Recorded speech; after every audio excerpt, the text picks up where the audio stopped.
One of the most common questions I get from students is, Michael, how do I know I'm advanced in English?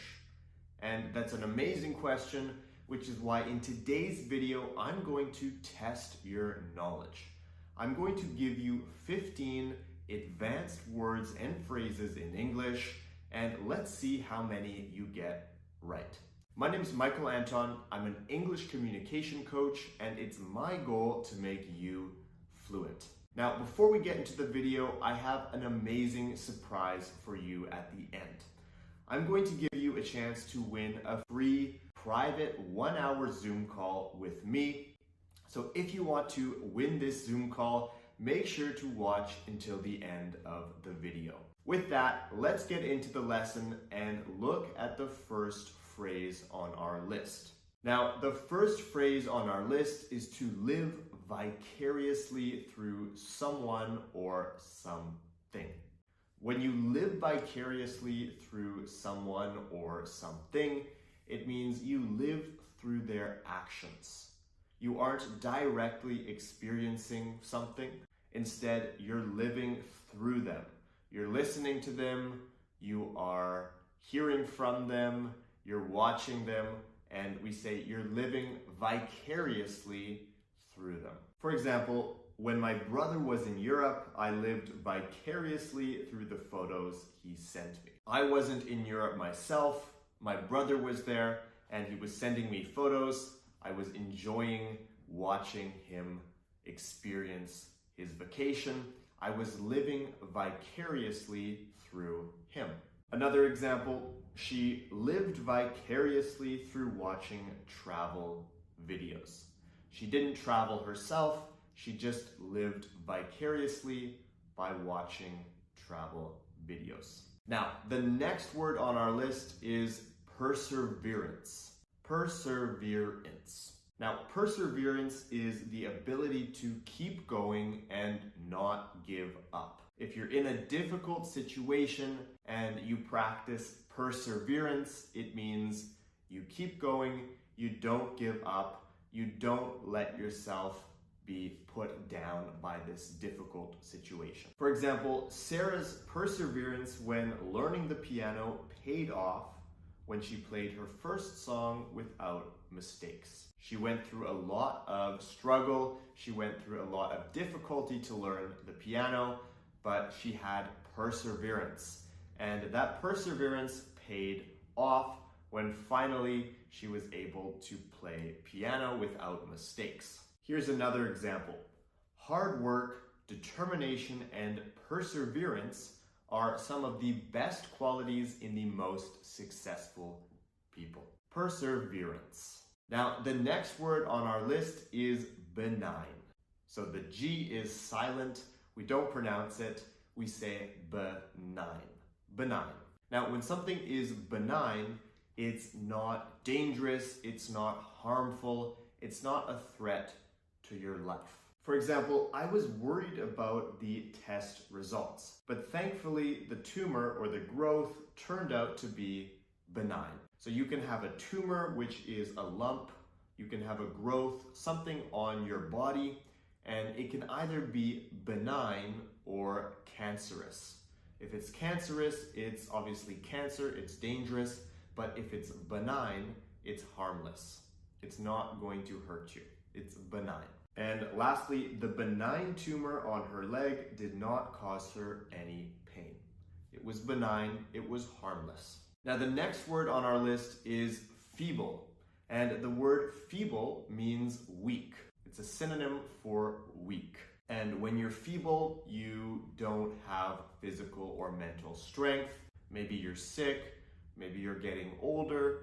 We say you're feeble. You're feeling weak. For example, the man was old and feeble, so he was not able to walk very far. Or the surgery left her feeble and she was not able to live alone. She was weak, she was feeble, she was not able to live alone. Okay, now on to something a bit more positive. Let's look at the word infatuated. What does it mean to be infatuated by someone? Now, when you're infatuated with someone, It means you have strong feelings for them, normally of passion. And I don't want to say love because infatuation is maybe a bit less than love, but you feel very strongly for someone, you feel infatuated by them. For example, the woman was so infatuated with the basketball player that she never missed a game. Now, you can use this word to describe people, but you can also use it to describe things. For example, he has been infatuated by electronic music since the early 1970s. He's really had a passion for it. He's really loved it. He's been infatuated by it for a long time. Infatuated. Now, the next word on our list is distraught.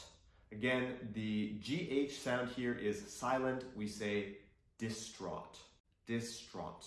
Now, when you're distraught, it means you're extremely worried, you're extremely nervous, or you're extremely upset. For example, Jerry was distraught when his wife handed him the divorce papers. He was extremely upset, he was extremely worried, maybe he was in a bad emotional state. We could say he was distraught. Distraught. The doctor gave the distraught woman a sedative to relax. Now, a sedative is something that makes you relax, it makes you tired, it sedates you, and if you're very distraught, if you're very upset, you're in a bad emotional state, you might need medication to fix that. Now, the next word on our list is workaholic. Workaholic. Workaholic. Now, a workaholic is somebody who works long hours. And this actually has a negative connotation. So it's not necessarily a good thing to be a workaholic. For example, my sister is a workaholic.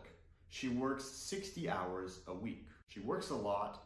She has a maybe unhealthy addiction to work. We could say she's a workaholic. Some would say I'm a workaholic, but I just love my job. Workaholic.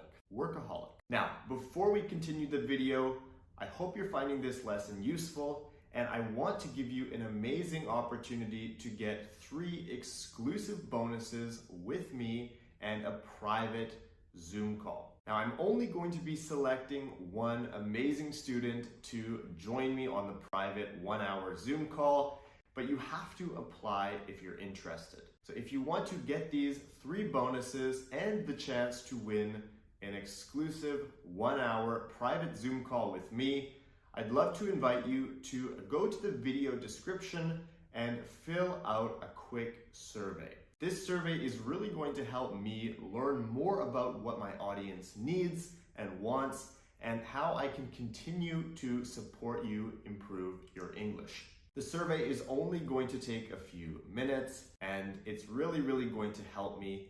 And it's also an amazing chance for you to win this exclusive Zoom call. So go fill out the survey, and if you're selected, I will contact you. Now, let's continue the video and look at the next word on our list, which is a bit more British. And that word is flabbergasted. Flabbergasted. Flabbergasted. When you're flabbergasted, it means you're extremely shocked or surprised. And this can be either for good reasons or for bad reasons too.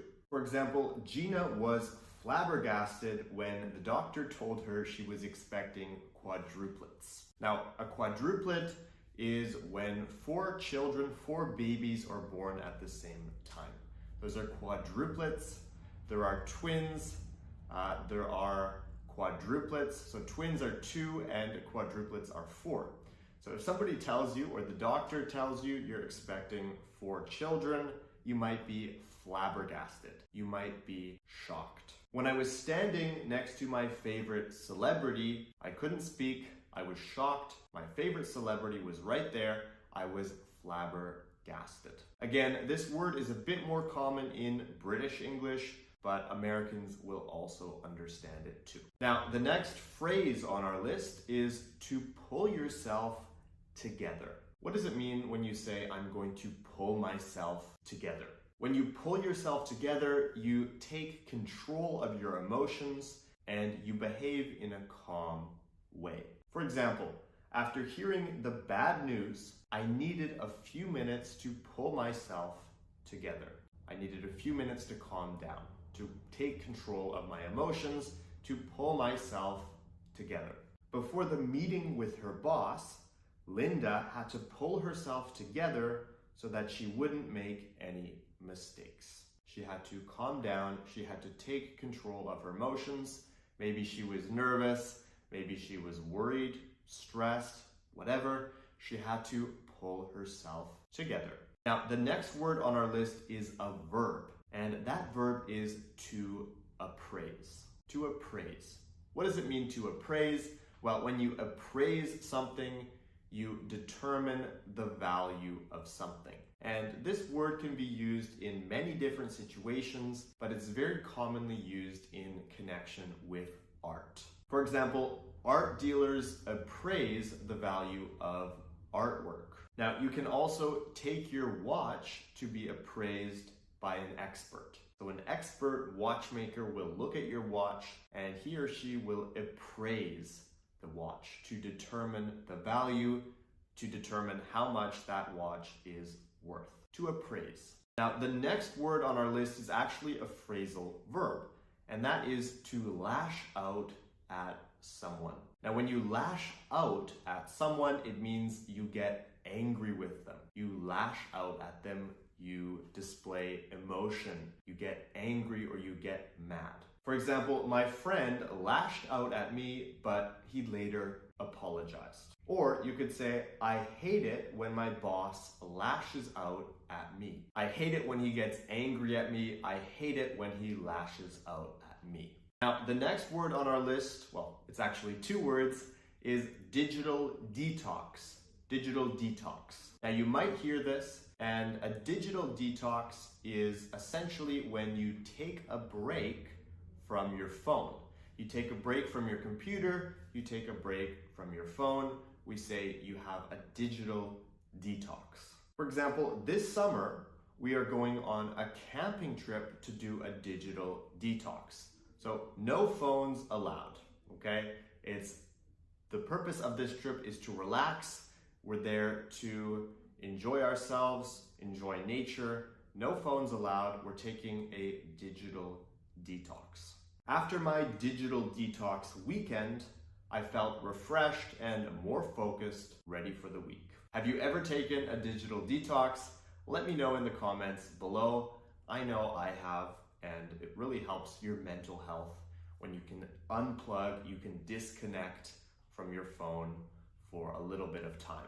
Now, the next word on our list is an adjective, and that is conceited. Conceited. Conceited. Now, when someone is conceited, means they're very arrogant. They think very highly of themselves. And it's obviously a negative thing to be conceited. For example, he is so conceited and he always believes he is right. Or you could say, I can't stand her. She's very conceited and she never listens to the opinions of others. She's very arrogant. She always thinks she's right. She's very conceited. Okay, let's look at the next word on our list, and that is a hypochondriac. Hypochondriac. Now, a hypochondriac is someone who is always worried about their health.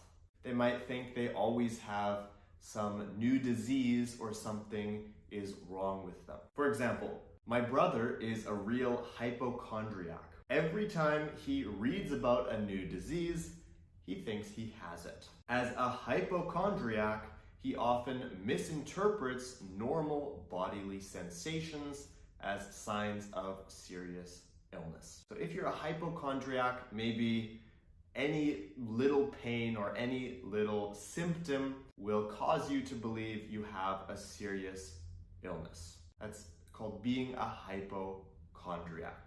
Now, the last word on our list is a verb, and that verb is to rationalize. Now, when you rationalize something, you attempt or you try to justify your behavior or your attitude with logical reasons. For example, he tried to rationalize his excessive spending by convincing himself it was an investment in his happiness. So he spent a lot of money on a lot of different things, and he was trying to rationalize that. He was trying to justify that by telling himself he was making an investment in his own happiness. He was rationalizing it. Employees often rationalize their lack of productivity by blaming distractions in the workplace. So maybe you're lazy at work. You try to justify that. You try to rationalize that by saying that you're always distracted by things happening around you. It's not your fault. You're rationalizing that. Okay, ladies and gentlemen, we've looked at 15 words and phrases that, if you know, mean you are advanced in English. You're at the C1, the C2 level, you're advanced. And obviously, it's an incredible achievement to have reached this level.